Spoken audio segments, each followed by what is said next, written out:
ցանկացած մեծ գործի իրականացման ճանապարհին ամենավտանգավորը ոչ թե բացահայտ հակառակորդները կամ սադրիչներն են, այլ համակիր ձևացող այս տեսակի մարդիկ։ Հակառակորդներն ու նրանց մոտիվները հայտնի են, իսկ սադրիչներին կարելի է չեզոքացնել, մինչդեռ համակիր ձևացողները բարի մտադրություններով շակերտների մեջ շարժումը քայքայում են ներսից, կասկածներ ու հուսալքություն սերմանելով մարդկանց հոգիներում։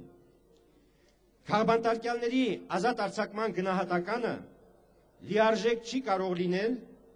եթե այդ իրադարձությունը չդիտարկենք նաև հակառակ կողմից, այսինքն իշխող վարչախմբի կամ ավազակախմբի տեսակետից։ Եթե, ինչպես ասվեց, քաղբանտարկյալների թեկուզ համաներման ճանապարհով ձեռք բերված ազատությունը համաժողովրդական շարժման կամ ընդդիմության հաղթանակն էր, ապա բնականաբար այն իշխանությունների պարտությունը պետք է համարել։ Ընդ որում, ներքին քաղաքականության բնագավառում նրանց առաջին պարտությունը մարտիմեկյան սպանդից ու լայնածավալ հալածանքներից հետո։ Դա պարտություն էր առաջին հերթին այն պատճառով, որ իշխանություններին անգամ հրեշավոր բռնությունների գնով չհաջողվեց իրականացնել իրենց գլխավոր նպատակը, այն է ընդդիմության ջախջախումը։ Կասկած կարող է լինել արդյոք, որ եթե Սերժ Սարգսյանի ձեռքից գար, ապա ոչ միայն ազատ արձակվածներին, այլև հարյուրավոր ուրիշ քաղաքական հակառակորդների հավերժ կփտեցներ բանտերում։ Պաշտոնական քարոզչամեքենան եւ վարչախմբի սպասարկուները փորձում են համաներումը ներկայացնել որպես իշխանությունների բարի կամքի դրսևորում կամ հասարակական համերաշխության վերականգնմանը ուղղված քայլ։ Այդպիսին այն թերևս կարող էր լինել 1 տարի առաջ, իսկ այժմ ոչ այլ ինչ, եթե ոչ ճարահատյալ զիջում չի կարող դիտվել, կատարված միջազգային հանրության ճնշումներից, մասնավորապես Եվրոխորհրդի խորհրդարանական վեհաժողովի պատժամիջոցներից խուսափելու նպատակով։ Ավելորդ է իհարկե նշել, որ այդ ճնշումներն ու պատժամիջոցների կիրառման սպառնալիքներն էլ տեղի չէին ունենա, եթե Հայաստանի համաժողովրդական շարժումը 1.5 տարի շարունակ ողջ աշխարհի առջև ի ցույց չդներ բռնատիրությունը չհանդուրժելու եւ սեփական իրավունքների համար մինչև վերջ պայքարելու իր վճռականությունը։ Իսկ այն, որ Սերժ Սարգսյանի հռչակած համաներումը ոչ թե բարի կամքի կամ քաղաքական իմաստության դրսևորում է, այլ ճարահատյալ քայլ, ապացուցվում է նրա կիսատ պրատությամբ։ Բարի կամքի կամ քաղաքական իմաստության դրսևորում լինելու պարագայում այն բնականաբար պիտի տարածվեր բոլոր քաղբանտարկյալների վրա։ Մինչդեռ համաներման հեղինակը գծուց վաճառականի բծախնդրությամբ զիջել է միայն այնքան, որքանը կբավարարեր Եվրոխորհրդի խորհրդարանական վեհաժողովի պատժամիջոցներից խուսափելու համար։ Իսկ եթե չլինեին Երևանի քաղաքապետի խայտառակ ընտրությունները, որոնք եւս մեկ անգամ աշխարհի առջև ի ցույց դրեցին Հայաստանի ներկա վարչախմբի քրեական էությունը, այս անգամ արդեն հարուցելով միջազգային հանրության անթաքույց զայրույթը, ապա Սարգսյանը նույնիսկ այդքանը զիջելու կարիք չէր ունենա։ Կեղծված ընտրությունները ըստ այդմ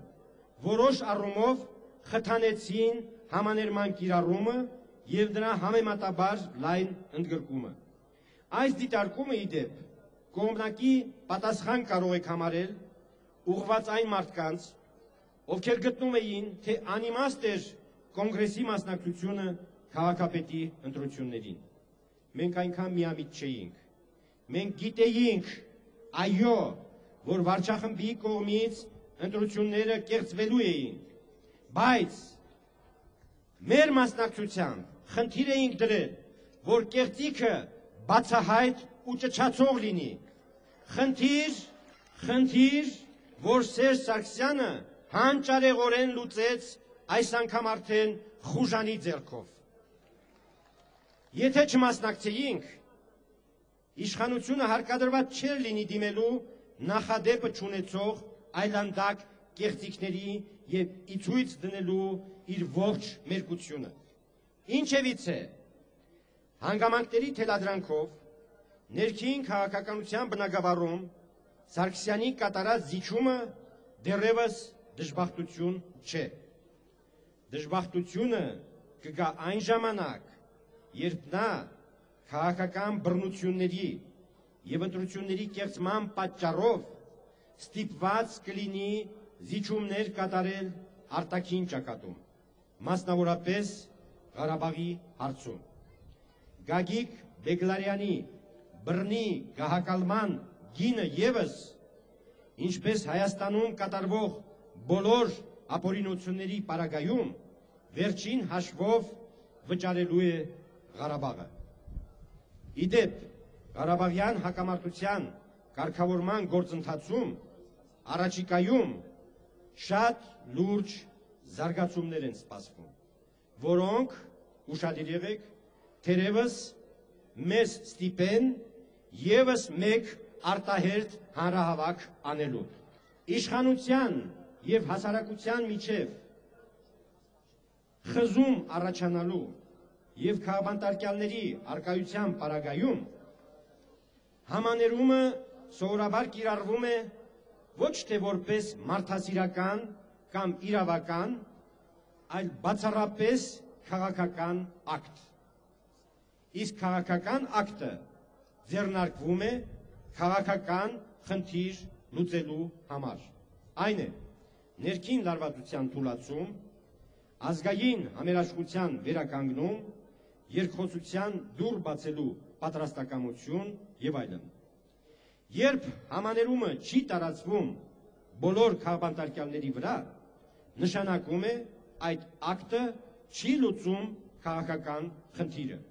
և ընդհակառակը ավելի է խորացնում այն։ Այդպիսին է ահա Սերժ Սարգսյանի հռչակած կիսակատար համաներումը, որը ոչ միայն չի լուծում վերը նշված հույժ կենսական խնդիրներից որևէ մեկը, այլև մթագնում է երբևիցե դրանց լուծման հեռանկարը։ Զարմանալի բնավորություն ունի մեր անզուգական բռնապետը։ Ոչ մի կերպ նրան չի հաջողվում անել անգամ բարի թվացող որևէ գործ, որ մարդու լեզուն գնա գնահատանքի կամ երախտագիտության խոսք արտաբերելու։ Տպավորություն է ստեղծվում, որ նա պատրաստ է թեկուզ նվաստացման ու ազգային շահերի զոհաբերման գնով հաշտվել անգամ թուրքերի ու ադրբեջանցիների, բայց ոչ երբեք սեփական ժողովրդի հետ։ Ամենայն հավանականությամբ մենք գործ ունենք թասիբի կամ արժանապատվության մի յուրօրինակ դրսևորման հետ, որն արժանի է դառնալու հոգեվերլուծաբանների քննության առարկան։ Իսկ եթե վերադառնանք քաղաքական դաշտ, ապա ակնհայտ է, որ համաներումից հետո իշխանության և հասարակության հարաբերություններում ոչինչ չփոխվեց։ Ընդհակառակը, քաղբանտարկյալների մի մասի ազատազրկման շարունակումը, ընդգծելով վարչախմբի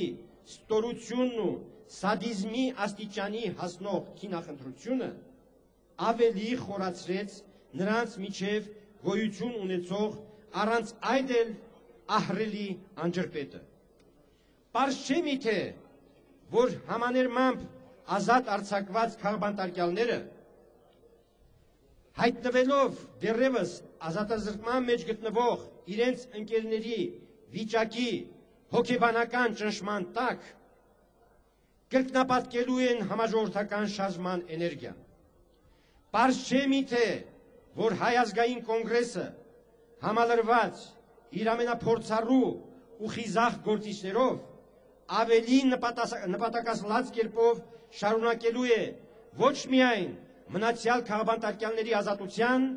այլև ավազակապետության տապալման և Հայաստանում սահմանադրական կարգի վերականգնման համար մղվող պայքարը։ Որոշ հոռետեսների համար անհույս թվացող կամ սխալ ճանապարհով ընթացող այդ պայքարը բացի գիտակից քաղաքացիական հասարակության նշանակալի լայնածավալ կորիզի ձևավորման անուրանալի փաստից հանձին քաղաքապետարյանների թեկուզ մի մասի ազատ արձակման տվել է իր առաջին շոշափելի արդյունքը։ Դա ինչ խոսք, ոգևորիչ հանգամանք է, քանի որ մի կողմից ցույց է տալիս, որ բռնապետությունը ամենազոր չէ, իսկ մյուս կողմից, որ կազմակերպված և հետևողական ժողովրդական շարժումը չի կարող չհասնել իր նպատակներին։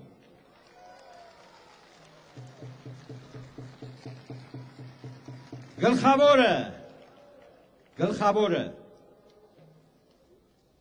լուրջ մարդիկ եք, գլխավորը չհոգնելը, չնվնվալը,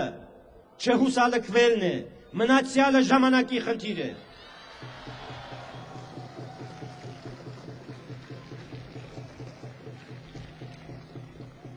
Եկեք սակայն լուրջ խորհրդածություններով չփչացնենք տոնական այս տրամադրությունը, այլ մեկ անգամ ևս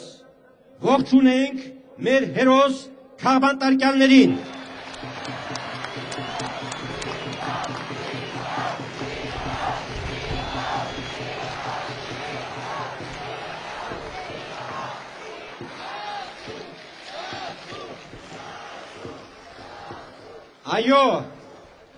Այո Սասուն, այո Նիկոլ, այո Մուշեղ, այո Հարություն, այո Արամ, այո Աշոտ Մանուկյան և մյուսները։ Շուտափույթ, ազատություն, մաղթենք դեռևս բանտերում գտնվող մեր մյուս ընկերներին և միասնաբար երդվենք չդադարեցնել պայքարը մինչև մեր ժողովրդի բոլոր իղձերի իրականացումը։ Բարի երդ։